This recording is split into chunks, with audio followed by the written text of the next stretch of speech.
Famous कथा है Abram की, जब उन्होंने आइडल्स को तोड़ा था, पुतलों को तोड़ा था। इसकी कहानी कुछ ऐसी है कि ये बात उस समय की है जब लोग मूर्तियों की पूजा किया करते थे। एब्राम के पिता तेरा खुद मूर्तियां बनाने वाले एक आदमी थे, मूर्तियों की पूजा करते थे। एक समय की बात है कि एब्राम के पिता कहीं दूर किसी ट्रिप पर गए किसी काम से, और एब्राम को अपनी दुकान का इंचार्ज बनाकर छोड़ गए। एक आदमी उस दुकान पर आता है एक मूर्ति को खरीदने।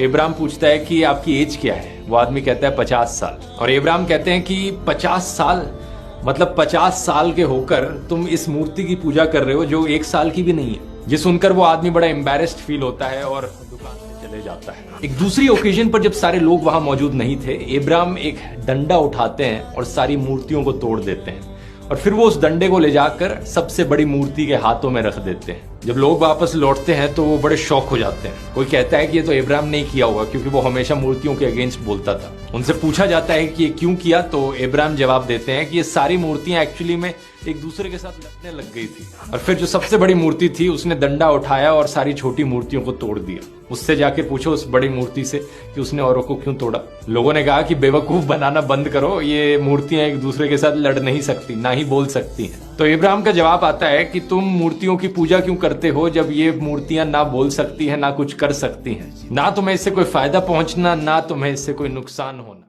इब्राहिम को ऑर्डर किया जाता है कि वो एक बड़ी सी आग के अंदर जाएं, और अगर इब्राहिम सही हैं तो असली जो भगवान है वो असली भगवान उन्हें बचा लेंगे। और इब्राहिम जाते हैं उस आग के अंदर और भगवान उन्हें बचा लेते हैं।